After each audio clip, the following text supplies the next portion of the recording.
a few questions on my channel about which bag holds more on the new bags that Veto released, the TPXL and the MB3B. And it just depends on what you need. But here's the loadout from here on over. This is what I've got in the bag. And this is actually on the side. It's a socket set. Little small ratchet socket set. But this is what I've got in the bag right now. All that stuff. Like this stuff goes in the pocket up here on the side. This goes in the main pockets. This goes in the base. These guys go in the front. These guys go kind of like in the pockets on the side, what have you. Now on the MB3B I have this,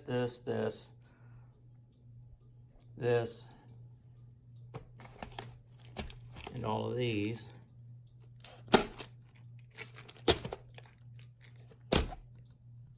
Go inside the main pocket.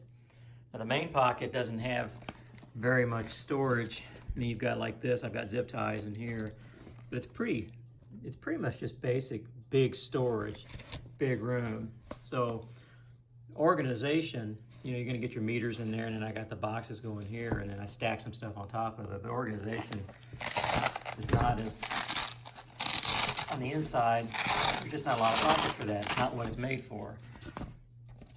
Then I have separate stuff that goes in here. I usually keep, like the little popper, this is like a 5 amp one. Well, I got on Granger and ordered these. Same thing. You know, I got a 30 amp, 40 amp, 20 amp, 10 amp, 15 amp, and a 5 amp. That way I can go across control. Let's say a control fuse keeps blowing, 120 volt control fuse. Put these in line, take the control fuse out, and put those on each side of where the fuse goes, and you can use these to kind of troubleshoot your circuit. But anyway, and I've got these items that go on the side pockets here. So, hand tools, I would say the TPXL probably exceeds the amount of what this one can hold, because if you try to put the amount of tools in there, it's going to be all jumbled together. I mean, you can throw a lot of tools in there, but let's take, for instance, Fluke 87.5. I was asked, would it fit in the TPXL? To get them in there like that, let's say. Now, if you want a clamp meter in addition, you're going to lose more space with a clamp meter. But what I like to use is the AEMC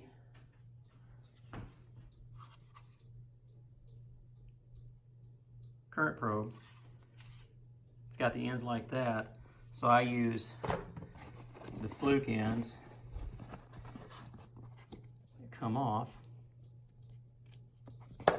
like so. They fit perfectly in here.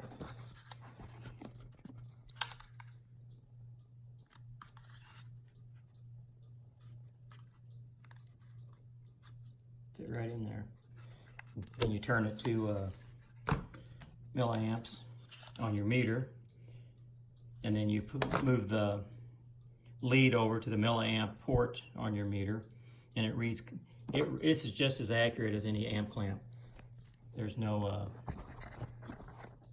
giving up accuracy at all.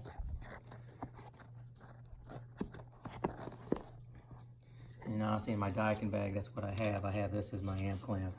I don't have a separate amp clamp, but you can shove that down in there.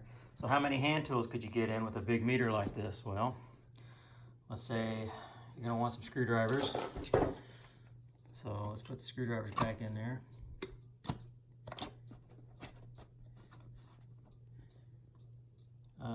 Gonna want some Allen wrenches, maybe.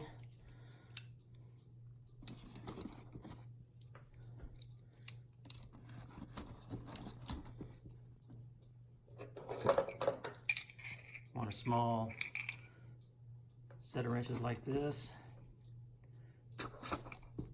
Now I've got these guys here just because sometimes you have that situation, like when you're working on just different things where you have no room hardly to get 2 wrenches in there in between. I bought a pair. So I've got those. Shove them in there like that. Okay, what else would you want? Wire strippers, maybe.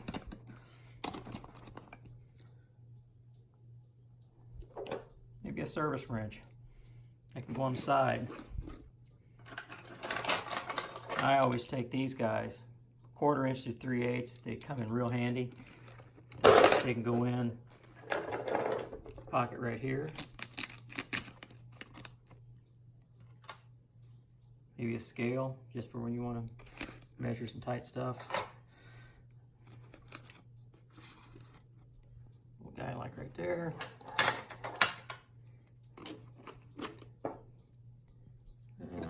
Service screwdriver. One of these guys, stick him over here. In case you need temperature, shove him right down in there. Needle nose. Yep, need those. Another precision screwdriver. He can go over here. He knows what's good for him. Now the other stuff is up to you. That you might want. I always use these guys for my leads. These actually work with the field piece. I don't think they'll work with the fluke. So but let's say you've got some fluke needle leads for low voltage. Stick them in there. We'll set of side cutters. Stick them in there. A mirror. Now I had him on the side. I've pretty much used my room on the side, so I still got stuff in the front here. Right there. Oh, Schrader core tool torque wrench.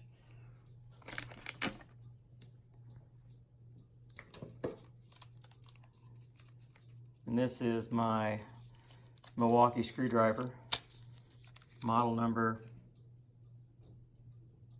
2101-20.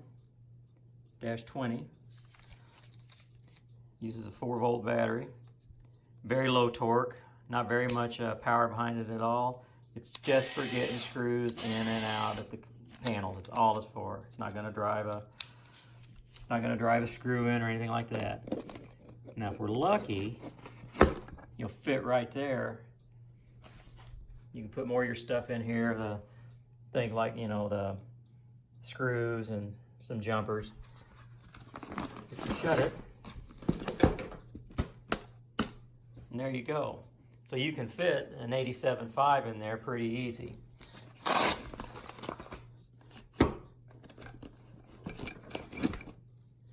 You can also fit an SC640 or 660 or 620. They're all the same size. And I would venture to bet you get him right in there like that. It's gonna close.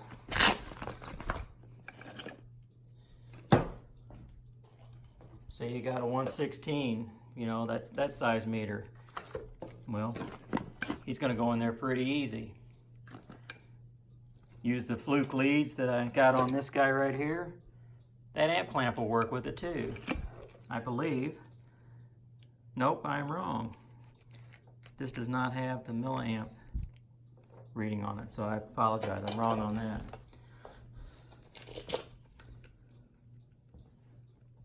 Got a redfish. It does have the milliamp, AC or DC. So with the right leads, that would work with this. Shoves down in there pretty easy as well. Now this guy, meter wise, I've got it set up for this guy.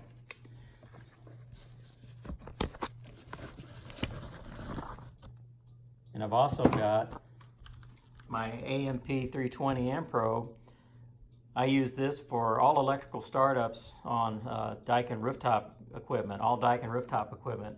If it doesn't have a phase monitor, they are phased L1, L2, L3, should be clockwise rotation, so I can hook this up L1, L2, L3, these guys right here, in the right order, and it will tell me if it's in the right rotation before I try to start it up. Sometimes the frequency drives will run forward all the time. You know, they will run the right direction even though if it's phased wrong, but where it gets you is your compressors. So I'll put him in there as well.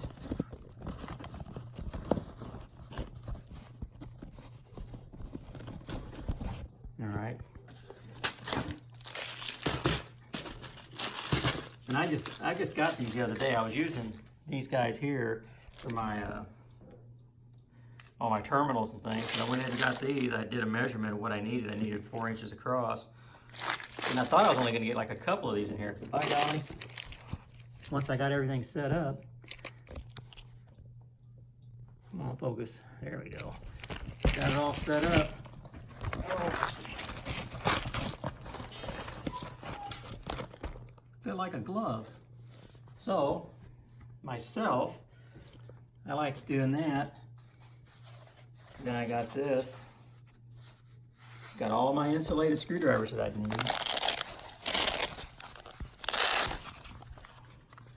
My handles. Then my bits. You know, standard bits. Now these bits I don't use too often. These are, I don't use those. Phillips.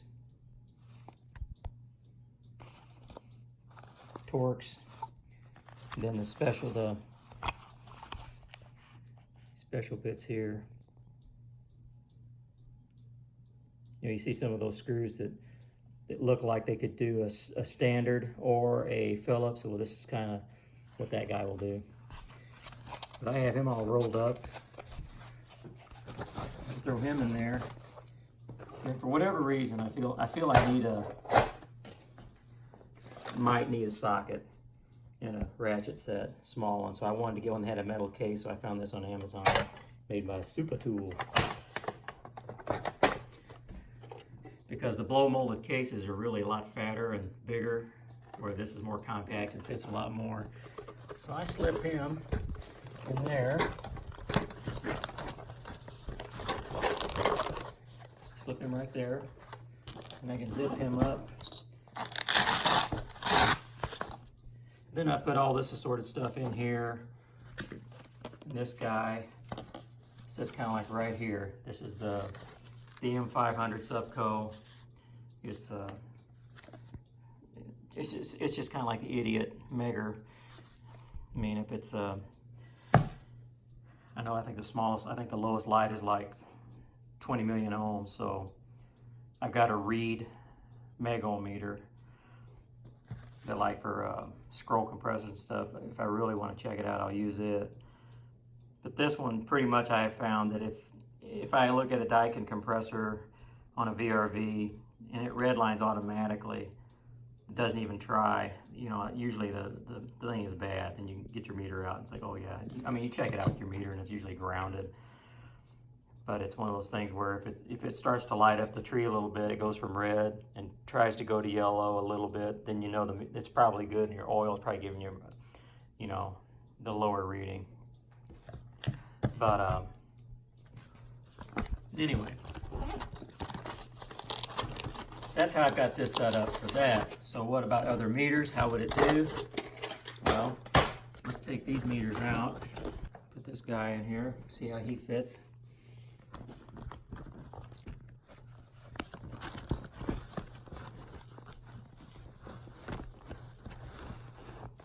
And they're pretty snug, just that way, so he fits pretty good.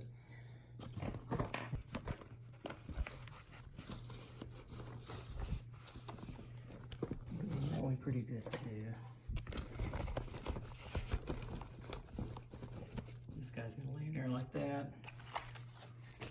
So if you want to lay in that way, see the problem I would have then, because I probably wouldn't be able to get this guy in unless I laid him on top like that, which I did. and it's all good. So in my instance, I would actually remove that, and get the meter, but you get the drift. This guy is like more or less a luxury.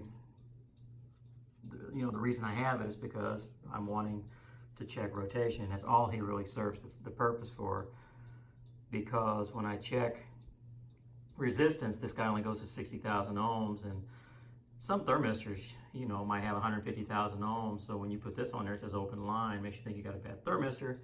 Or the Fluke 87.5 or that guy there, they go up to like 40 to 60 million ohms. So they're going to read a thermistor very easily.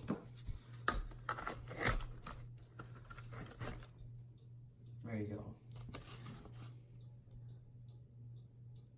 Put him there, and however you want to configure it. But anyway, that's what an 87.5 would look like.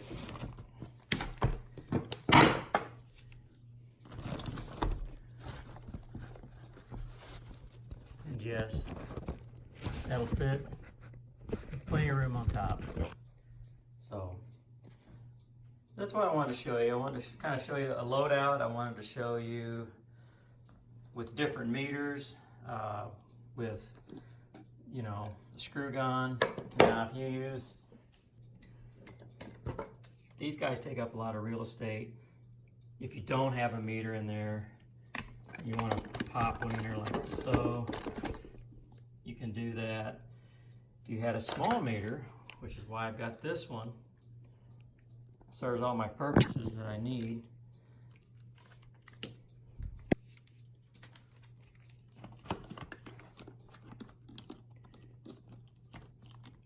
You'd always do that. You know, you could do something like that. Then your meter's always on top. You got your drill. But anyway, there's a couple scenarios for you on loadouts, how much these things will hold. They're both very useful bags. Like I said, I use this one for troubleshooting, electrical. This goes with me, and I've got everything I need is connectors, crimpers, the whole bit, strippers. That's all for electrical diagnostics. About 90% of my job, that's what it is. No matter which bag I take, I've got a Testo bag that's got the Appion ion gauges with thumb screw for core depressors, the 5/16 and 1/4 inch core depressors that have the thumb wheel.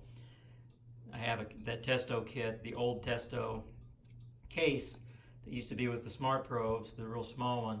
I've got it, and all my stuff is in there, and I take it with me with either bag, because if I have transducer issues, I need to know my pressure, and I got to measure my voltage DC against it. Same for this one. If I'm doing checks on water source heat pumps, I take the little case with me. I take all these guys with me, and then, you know, I take the small meter out and I check for electrical issues, you know, small electrical issues. I check the pressures when I'm doing diagnostics on heat pumps. Both are very good bags, and those are the scenarios of different meters, tools that you might need. So I hope this was helpful. Show you the loadout, a little bit of what I have normally, show you how the space will accommodate you for different meters, different setups. I hope it was interesting and helpful. Hope I didn't confuse you anymore. Thanks for watching, and have a good one.